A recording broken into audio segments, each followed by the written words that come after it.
Hello friends, आज के इस वीडियो में हम स्मॉल इंटेस्टाइन पढ़ेंगे। इससे पहले हमने लीवर एंड पेनक्रियाज का डक्ट सिस्टम देखा था। तो now the start small intestine. देखो, डाइजेशन के हमने काफ़ी सारे पार्ट पढ़े थे। ये पार्ट है स्मॉल इंटेस्टाइन यानी कि छोटी आंत्र। स्मॉल इंटेस्टाइन देखें, स्मॉल इंटेस्टाइन की अगर अपन लंबाई की बात करें तो 20 फीट लंबाई होती है, और अगर हम मीटर में देखें तो 6.1 मीटर होते हैं। इसके अगर भाग की बात करें तो 3 भाग देखने को मिलेंगे हमें: डुडेनम, जुजेनम और इलियम। ठीक है। अब स्मॉल इंटेस्टाइन में हम देखें इंटरनल पार्ट की बात करें, जैसे कि ये है हमारी इसोफेगस। ये हमारा जो मस्कुलर पार्ट होता है जिसे अपन बोलते हैं स्टमच। ठीक है। और स्टमक का अंतिम पार्ट जो होता है छोटी आंत्र से मिला होता है, इसे अपन बोलते हैं डुडेनम पार्ट।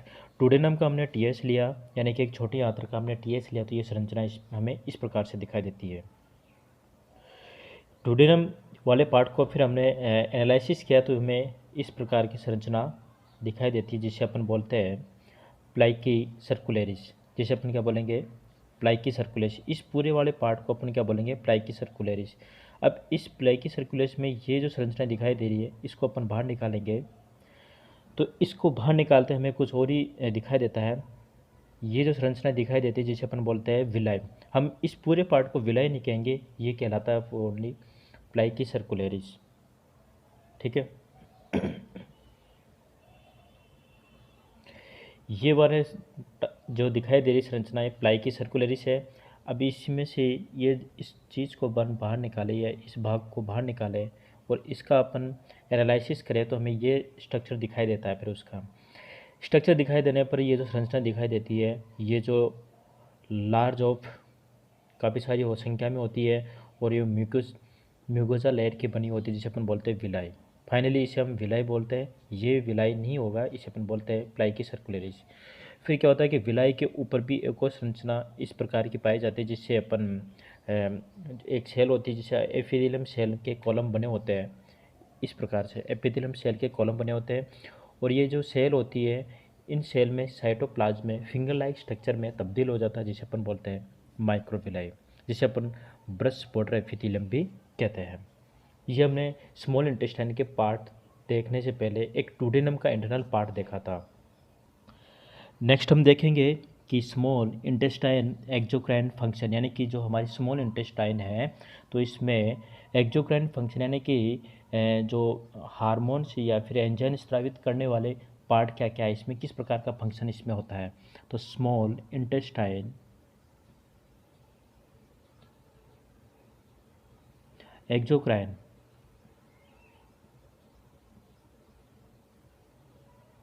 फंक्शन।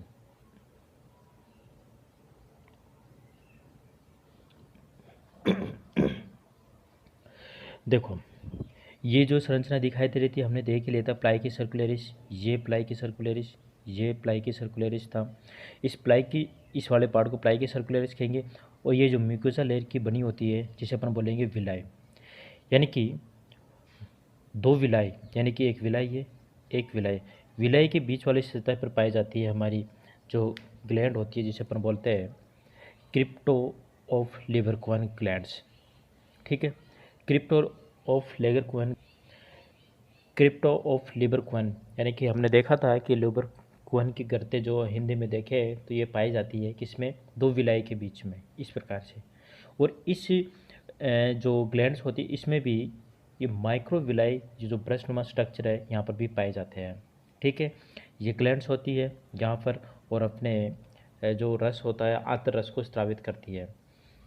देखो, जो लिबरक्वेन जो ग्लैंड्स होती है, क्रिप्टो लिबरक्वेन ग्लैंड्स होती है, इसमें कई सारे रस का स्त्राव या फिर जूस का स्त्राव होता है, जिसे हम एक तरह से अपन बोलते हैं सकस इंटेरिकस। सकस इंटेरिकस कहते हैं इसे। ब्रश बोर्ड एंजाइम्स भी कहते हैं, क्योंकि इसमें बहुत सारे एंजाइम रिलीज होते हैं, इसलिए इसे हम क्या बोल सकते हैं? सकस इंटेरिकस। ठीक है। नेक्स्ट हम देखें कि जो स्मॉल इंटेस्टाइन है तो इसमें इंटरो एंडोक्राइन सेल कौन कौन सी, यानी कि ये तो हमने देखी थी, ग्लैंड्स का एक पार्ट होता है जिसमें कई सारे एंजाइम रिलीज होते हैं, जिससे अपन जो लुब्रिकेंट होती है इससे बहुत सारे एंजाइम रिलीज होते हैं। इस रिलीज होते हैं एंजाइम, इस वजह से इसे सक्कस एंटेरिकस कहते हैं।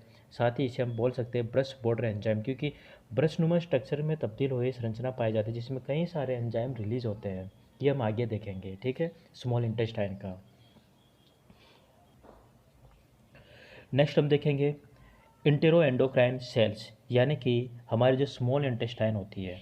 स्मॉल इंटेस्टाइन में ऐसी कौन सी ग्लैंड्स होती है जो सिक्रेशन में हेल्प करती है या फिर सिक्रेशन का एक तरह से कार्य करती है, इस चीज़ को हम देखते हैं। देखो एंडोक्राइन सेल्स, देखो हमने एक्सोक्राइन फंक्शन में तो देख लिया है कि सक्कस से एंटेरिकस होता है जो कि जिसमें बहुत सारे एंजाइम रिलीज होते हैं। अब हम सेल में देखें कि hormone releasing cells found in mucosa of GIT। इसका मतलब क्या है कि जितने भी हार्मोन रिलीजिंग सेल है वो कहाँ पाई जाती है, जो हमारा गैस्ट्रिक इंटेस्टाइन जो ट्रैक होता है उसमें पाई जाती है। और ये किस में होती है, म्यूकोजा लेयर में पाई जाती है, क्योंकि हमने 4 लेयर पढ़ी थी, सिरोसा, म्यूकोजा और सब म्यूकोरिस, और एक लेयर होती है जिसे सिरोसा कहते हैं। ये 4 लेयर होती है जिसमें जितनी भी सेल होती है, रिलीजिंग सेल होती है, वो कहाँ पाई जाती है, जो हमारे गैस्ट्रिक के इंटेस्टाइन जो ट्रैक होता है उसमें किस लेयर में पाई जाती है, म्यूकोजा लेयर में पाई जाती है। ठीक है, हमने शुरू में देख लिया था कि किस प्रकार से हमने देखा था जब ह्यूमन गट यानी कि जो ल्यूमेन होता है उसमें किस प्रकार से न्यूरॉन या फिर सेल या एंजाइम काम करते हैं। तो एक बार वापस देखें इस चीज़ को कि ये हमारा ल्यूमेन होता है, ठीक है। ल्यूमेन में अंदर यहाँ फूड होता है और यहाँ पर कौन सी लेयर होती है, म्यूकोजा और सब म्यूकोजा। सब म्यूकोजा में हमारे न्यूरॉन पड़े होते हैं, ठीक है। और फिर ये न्यूरॉन होता है एक तो, ठीक है, जिसे सेंसरी न्यूरॉन पहलते, और फिर एक न्यूरॉन था, फिर एक तीसरा न्यूरॉन था जिसे मोटर न्यूरॉन कहते हैं। होता क्या है कि हमारा ये फूड होता है, फूड पर एंजाइम तभी रिलीज होंगे जब कोई सेल एक्टिवेट करती है। यानी कि जैसे फूड जाता है तो स्ट्रेचिंग होता है, स्ट्रेचिंग होते ही तो ये न्यूरॉन दूसरे न्यूरॉन को सूचना देता है जिसे सेंसिटिव न्यूरॉन कहते हैं। और यही सेंसिटिव न्यूरॉन मोटर न्यूरॉन को सिग्नल देता है और ये जाता है किस पर, हार्मोनल सेल होती है, यही वो सेल होती है जिनको एक्ट करता है। और हार्मोनल सेल जैसे एक्ट होती है तो कहती है कि जाओ भाई एंजाइम रिलीज करो, भोजन आ गया। और ये जो लीवर कोन जो ग्लैंड्स होती है उनको एक्ट करते हैं, तब जाके भोजन पे एंजाइम वगैरह। ये संरचना इस प्रकार से होती है कि जैसे ही ल्यूमेन में भोजन जाता है तो भोजन जाने से पहले न्यूरॉन में स्ट्रेचिंग होता है, स्ट्रेचिंग होने से ये सूचना मिल जाती है कि ल्यूमेन में फूड आ गया। फूड आते ही वह एक न्यूरॉन से दूसरे न्यूरॉन को, दूसरे तीसरे न्यूरॉन को सूचना देते हैं। और तीसरा न्यूरॉन जो हार्मोनल सेल होती है उनको एक्ट करता है। अब हार्मोनल जैसे हार्मोन रिलीज होता है और जो सेल पाई जाती है क्रिप्टोलुबरकुइन सेल या जितनी भी सेल होती है उनको एक्ट करता है, जिससे कि वो एंजाइम फूड को रिलीज करते हैं। इस प्रकार का कार्य होता है। तो इसी प्रकार कई प्रकार की जो सेल होती है वो ये सेल है, हम देखेंगे। एक तो है जी सेल, एस सेल, के सेल, ठीक है। देखो सबसे पहले देखें हम जी सेल के बारे में। जी सेल जिसे अपन बोलते हैं गैस्ट्रिक या फिर जी सेल या फिर गैस्ट्रिक सेल बोल सकते हैं। जैसे कि ये स्टमक है, स्टमक में हमने देखा था जितने भी सेल है यानी कि गैस्ट्रिक इंटेस्टाइन जो ट्रैक होता है वो किस में होता है, सब म्यूकोजा में।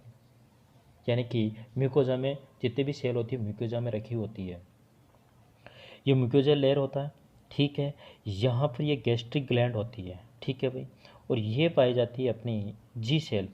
जी सेल क्या करती है, एक हार्मोन रिलीज करती है जिसे अपन बोलते हैं गैस्ट्रिन हार्मोन। जी सेल क्या करेगी, एक गैस्ट्रिन हार्मोन रिलीज करेगी जो क्या करता है, stimulates gastric glands to release HCl व पेप्सिनोजा एंजाइम।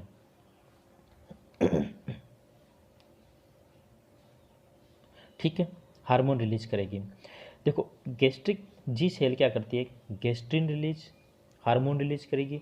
और जैसे ही ये हार्मोन रिलीज होता है तो ये हार्मोन कहाँ पर जाएगा, इस गैस्ट्रिक ग्लैंड को एक्टिव करता है। और जैसे ही गैस्ट्रिक ग्लैंड एक्टिव होती है तो क्या रिलीज करती है, HCl व पेप्सिनोजन एंजाइम वगैरह रिलीज करती है। ठीक है, ये जी सेल का कार्य हो गया। अब दूसरी सेल हम देखें, एस सेल्स।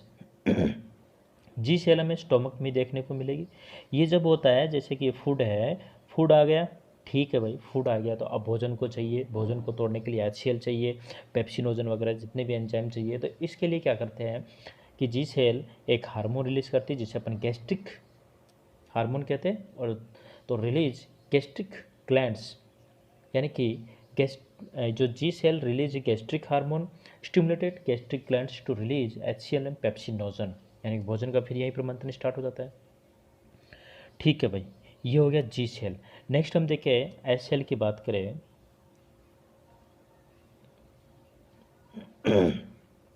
एस सेल की बात करें, ये हो रही है अपनी एस सेल। ये एस सेल हमें कहाँ देखने को मिलेगी, ये देखने को मिलेगी हमें डुडेनम में। जितनी भी सेल वगैरह है सब डुडेनम में सबसे अधिक इनकी सक्रियता होती है।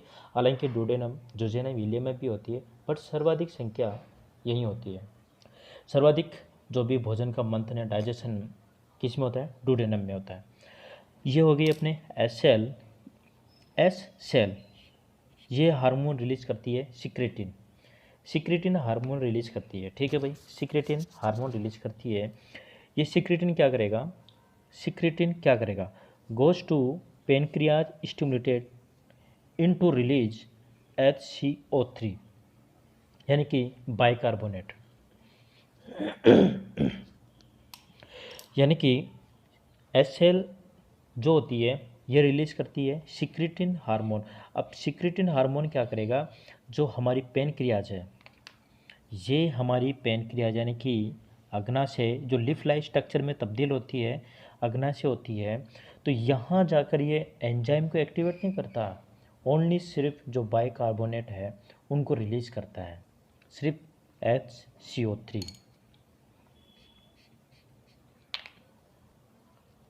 एंजाइम यानी कि एंजाइम को एक्ट नहीं कर पाता है, ओनली सिर्फ सिक्रेटिन, यानी कि सिक्रेटिन बिल्कुल सीक्रेट हार्मोन की तरह चुपके से जाता है और बाइकार्बोनेट को रिलीज कर देता है। ठीक है, और ये सबसे पहले खोजा गया हार्मोन है। नेक्स्ट सेल की बात करें हम CCK, यानी कि जितना इसका बड़ा नाम है उतना ही उसके कार्य है, जितना इसका बड़ा नाम है उतना ही कार्य है। CCK सेल की अपन बात करें, ये CCK सेल ये सब डुडेनम ही है।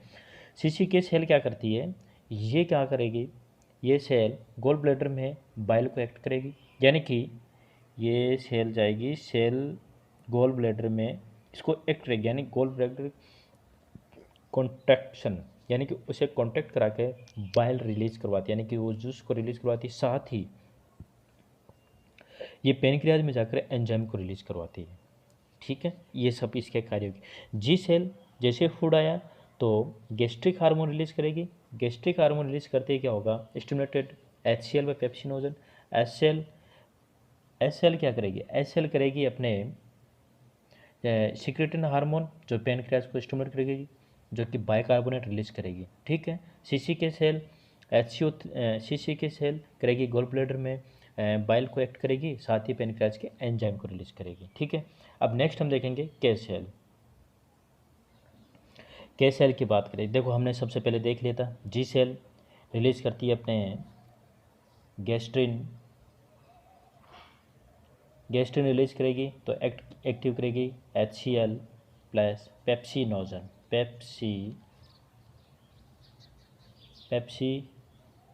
ठीक है, जी सेल अपने देख लिया था, एस सेल अपने देख लिया। S cell secretin hormone release करती है जो कि पेनक्रियाज के बाइकार्बोनेट को एक्ट करती है। CCK जो कि बाइल को एक्ट करेगी, साथ ही पेनक्रियाज के एंजाइम को एक्ट करती है।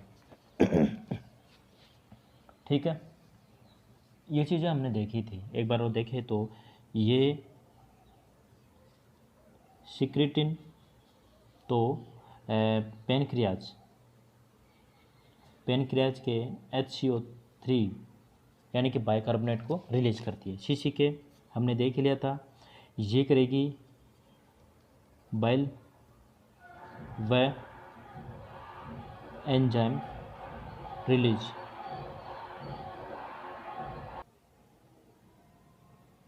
ठीक है। हम देखेंगे इसमें स्मॉल इंटेस्टाइन का एक्सोक्राइन पार्ट या फिर फंक्शन जिसे अपन बोल सकते हैं कि हम ये देखेंगे कि स्मॉल इंटेस्टाइन में और जो माउथ में जो पीएच है यहाँ पे इंक्रीज कैसे हो जाता है। हमने सबसे पहले देखा है कि स्टमक में जो पीएच था 1.8 था, लेकिन यहाँ जो स्मॉल इंटेस्टाइन में आते हैं 7.8 हो जाता है। क्यों होता है? क्योंकि हमने देखा है सबसे पहले कि जो माइक्रोविलाई जो होते हैं, विलाई के बीच में कुछ ग्लैंड्स पाए जाते हैं जिसे क्रिप्टोल्यूबरकोन ग्लैंड्स कहते हैं। क्रिप्टोल्यूबरकोन ग्लैंड्स होती है जो कि म्यूकोसल ग्लैंड्स होती है। जीआईटी यानी कि गैस्ट्रिक इंटेस्टाइन ट्रैक्ट में सभी ग्लैंड्स म्यूकोसल ग्लैंड्स होती है, लेकिन कुछ ग्लैंड्स इंटरनल यानी कि अंदर तक की गहराई तक जाती है जिसे अपन बोलते हैं ब्रूनर्स ग्लैंड्स। ये विलाई है, विलाई के यहाँ ग्लैंड्स पाई जाती है, इसे अपन बोल सक क्या कहेंगे, इसे क्रिप्टोल्यूबरकोन कहेंगे। लेकिन कुछ ग्लैंड्स गहराई तक जाती है, इंटेस्टाइन के इंटरनल पार्ट तक जाती है जिसे ब्रूनर्स ग्लैंड्स कहेंगे। क्या बोलेंगे इसे अपन? ब्रूनर्स ग्लैंड्स कहेंगे। एकमात्र ये ग्लैंड्स है जो सब म्यूकोसल ग्लैंड्स होती है। अब यहाँ पीएच इंक्रीज का ये रीज़न होता है क्योंकि हमने सीसी के सेल के बारे में देखा था। सीसी के सेल क्या कर रही थी, हमने देख लिया था सीसी के सेल एक तो पेनक्रियाज में जाकर HCO3 यानी बाइकार्बोनेट को रिलीज कर रही थी, साथ ही बाइल को एक्ट कर रही थी जिससे कि हमारा पीएच क्या हो जाता है 7.8 हो जाता है। और साथ ही हमें देखे जीआईटी में सभी ग्लैंड्स म्यूकोसल ग्लैंड्स होती है, एकमात्र ग्लैंड से सब म्यूकोजल तक पहुंचाता है जिसे ब्रूनर्स ग्लैंड्स कहते हैं। ठीक है जी, हमने स्मॉल इंटेस्टाइन का पार्ट देखा है। अब थोड़े स्मॉल इंटेस्टाइन के पार्ट की बात करें, सबसे पहले हम देखें डुडेनम। देखो डुडेनम की बात करें, डुडेनम अमाशय के पाइलोरिक से उत्पन्न भाग है इसकी म्यूकोजा लेयर में। इसकी म्यूकोजा लेयर में हमने देख लिया था कि म्यूकोजा लेयर में जितनी भी ग्लैंड्स और सेल पाई जाती है सारी म्यूकोजा लेयर में होती है। म्यूकोजा लेयर में क्रिप्टोल्यूबरकोन, क्या हमने देखा कि ल्यूबरकोन ग्रंथि पाई जाती है। साथ ही सब म्यूकोजा लेयर में ब्रूनर्स ग्लैंड्स यानी कि सब म्यूकोजा ग्लैंड्स और एंजाइम स्रावी कोशिका भी पाई जाती है। हमने देख लिया था कि जितने भी सारी सेल होती है जैसे कि एस सेल, सीसी के सेल, जी सेल, ये सब किस में होती है? डुडेनम पार्ट में पाई जाती है। ल्यूबरकोन से स्रावित आंतरी रस को, ल्यूबरकोन से स्रावित आंतरी रस को हम क्या बोलेंगे? सक्कस इंटेरिकस बोलेंगे। क्या बोलेंगे इसे अपन? यानी कि इससे स्रावित जितने भी एंजाइम होते हैं, बहुत सारे एंजाइम रिलीज होते हैं, इसे हम सक्कस इंटेरिकस कहते हैं। ठीक है।